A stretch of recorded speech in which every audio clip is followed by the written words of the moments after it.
अस्सलाम वालेकुम। Voice of America का प्रोग्राम है खबरों से आगे और मैं हूं खालिद हमीद। नाज़रीन, पाकिस्तान में इंतखाबी शेड्यूल का बाकायदा ऐलान होते ही सियासी सरगर्मियां शुरू हो गई हैं। गुज़श्ता इतवार को पाकिस्तान तहरीक इंसाफ ने एलानिया तौर पर अपनी सियासी मुहिम का पहला ऑनलाइन जलसा मुनाकिद किया। इस मौके पर मुल्क भर में इंटरनेट की सर्विस मुश्किलात का शिकार रही। हमारे नुमाइंदे अयाज गुल की रिपोर्ट के मुताबिक पाकिस्तान में सारिफिन की इंटरनेट तक रसाई में खलल की तस्दीक हुई है और सारिफिन को सोशल मीडिया प्लेटफॉर्म्स तक रसाई में दुश्वारी का सामना रहा है।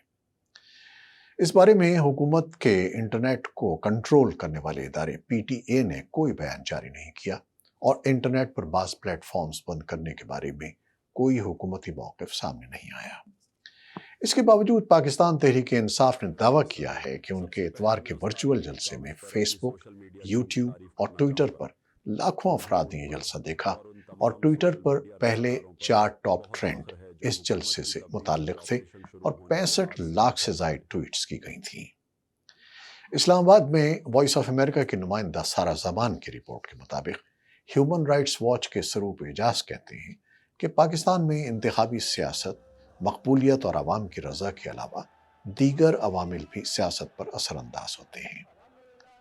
इमरान खान ने मार्च में उस वक्त वॉइस ऑफ अमेरिका से बात की थी जब उनकी गिरफ्तारी को रोकने के लिए उनके हामियों की पुलिस के साथ झड़पें हो रही थी। उनसे पूछा गया था कि अपने हामियों के नाम पैगाम में आपने कहा कि एक शख्स है जो पाकिस्तान के तमाम फैसले कर रहा है, वो शख्स कौन है? साबिक वज़ीर आज़म का जवाब था, वो फौज के सरबराह हैं, वो तमाम फैसले करते हैं। पाकिस्तानी फौज इस साल उस वक्त एक गैर मामूली हमले की जद में आई जब इमरान खान के हामियों ने 9 मई को अपने रहनुमा की गिरफ्तारी के खिलाफ एहतजाज करने के लिए फौज के दफातर और अमलाक पर धावा बोल दिया। आर्मी चीफ और हुकूमत ने सख्त कार्रवाई का अज़्म ज़ाहिर किया, जिसके बाद इमरान खान की पार्टी तहरीक इंसाफ के रहनुमाओं और हामियों की बड़े पैमाने पर गिरफ्तारियां अमल में आईं। उसके बाद कम से कम 80 सियासतदानों ने ऐलान किया कि वो PTI या सियासत को मुकम्मल तौर पर छोड़ रहे हैं। उन्होंने हैरत अंगेज तौर पर बिल्कुल एक ही जैसी बात की जिसमें तशद्दुद की मसम्मत की गई और फौज के साथ हिमायत का इजहार किया गया। इमरान खान जो 5 अगस्त से जेल में हैं, उन्हें बदउनवानी और गद्दारी समेत बहुत से इल्जामात का सामना है। तज्जियाकारों का कहना है कि इस सूरत हाल से पाकिस्तान में सियासी तौर पर खौफ व हिरास का माहौल है।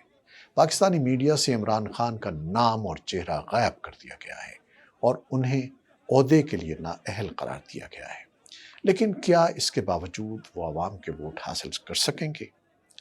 सहाफ़ी अंबर रहीम शमसी कहती हैं कि इससे सबक ये मिलता है कि जो कोई भी फौजी इस्टेब्लिशमेंट को किसी भी तरीके या शक्ल में चैलेंज करता है, उसे कभी बेदर्दी से, कभी गैर महसूस तरीके से सियासत से निकाल दिया जाएगा।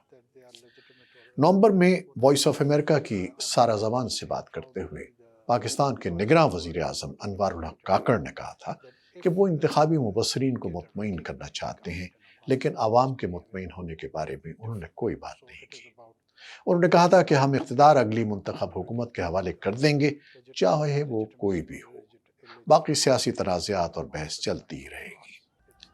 पाकिस्तान की अस्करी क़यादत की जानिब से अभी अवामी सतह पर किसी सियासी जमात की हिमायत या मुखालिफत के इल्ज़ामात का जवाब नहीं दिया गया, लेकिन इस बरस जून में गैलप पाकिस्तान की राय अम्मा के एक सर्वे में 64% जवाब दहिंदगान ने कहा कि पाकिस्तान की फ़ौज का सियासत में कुछ किरदार होना चाहिए।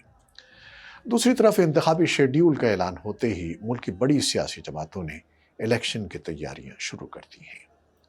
लाहौर में हमारे नुमाइंदे ज़ियाउर रहमान ने अपनी रिपोर्ट में बताया है कि पीपल्स पार्टी की क़यादत अपनी सियासी विरासत, मुल्क में लेवल प्लेइंग फील्ड न होने और मियाँ नवाज शरीफ को लाडला बनाए जाने के बयानात दे रही है। पीपल्स पार्टी के चेयरमैन बिलावल भुट्टो जरदारी मुल्क के मुख्तलिफ शहरों में जलसे कर रहे हैं। आप जानते हैं कि इलेक्शन कमीशन की हिदायत की रोशनी में PTI ने हाल ही में इंट्रा पार्टी इलेक्शन के जरिए बैरिस्टर गौहर खान को पार्टी का नया चेयरमैन मुंतखब किया था।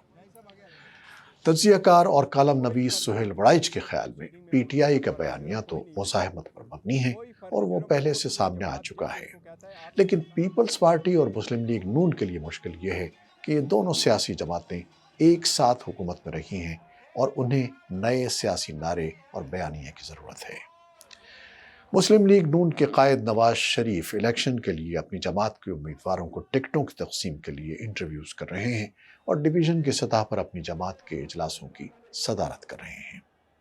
سہیل وڑائچ کے خیال میں نواز شریف کے ساتھ مسئلہ یہ ہے کہ آج کی مقتدرہ کے ساتھ ان کی صلح ہے اور ماضی کی مقتدرہ کے ساتھ لڑائیاں رہی ہیں۔ آج کی عدلیہ سے انہیں ریلیف مل رہے ہیں جبکہ ماضی کی عدلیہ پر انہیں تنقید کرنی ہے۔ یہ تضاد نواز شریف کے بیانیے میں جھلک رہا ہے، لیکن انہیں یہ واضح کرنا ہوگا کہ وہ کس طرح اس تضاد سے نکلیں گے۔ تجزیہ کار چودھری غلام حسین کی رائے میں عمران خان کے تعلقات اس وقت ملک کی مقتدرہ کے ساتھ خراب ہیں اور دونوں کے درمیان بات چیت ہوتی ہے لیکن آگے نہیں چل پاتی۔ ملک کی مقتدرہ جو منوانا چاہتی ہے وہ عمران خان نہیں مان رہے۔ انتخابات میں تحریک انصاف کی پارٹی کے ٹکٹوں کی تقسیم سے بھی پی ٹی آئی دباؤ کا شکار ہے۔ انتخابات میں تحریک انصاف کے کتنے امیدوار سامنے لانے میں کامیاب ہوگی؟ کیا انہیں انتخابی مہم چلانے کی اجازت دی جائے گی؟ یہ اگلے چند دن میں واضح ہو جائے گا۔ تو جناب، یہ ہے وہ ماحول جس میں پاکستان کے آئندہ انتخابات ہونا طے پائے ہیں۔ کیا آپ پاکستان میں رہتے ہیں؟ کیا آپ انتخابات میں اپنے ووٹ سے کوئی تبدیلی آتے دیکھ رہے ہیں؟ پاکستان میں ہونے والے آئندہ انتخابات سے آپ کی کیا توقعات ہیں؟ ہمیں کمنٹس میں اپنی رائے سے ضرور آگاہ کیجیے گا۔ خالد حمید کو اجازت دیجیے۔ اللہ حافظ۔